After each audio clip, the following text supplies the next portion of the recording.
Gym, ये सब नसरीन की वजह से हुआ। करीम साहब एक अच्छे इंसान। करीम साहब अच्छा आदमी नहीं है जुनेद।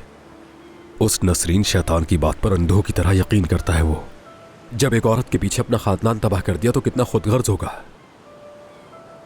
ठीक है, लेकिन तुम्हें यह सब तूबा से नहीं कहना चाहिए। जाने दो अब इसे।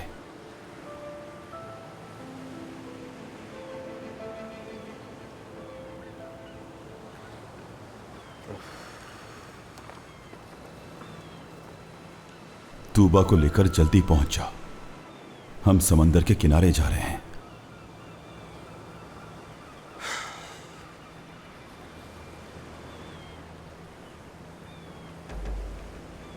तूबा की नजरों में तो मेरी हैसियत बिल्कुल ही बेकार हो गई। जुनेद क्या करूं मेरे भाई, मुझे कुछ समझ नहीं आ रहा। जिम, तूबा एक समझदार लड़की है, वो ये सब समझती है और उसे ये भी मालूम है कि तुम्हें उससे कितनी मोहब्बत है। समझ रहे हो? करीम साहब ने मुझे उसकी आंखों के सामने रुस्वा किया है।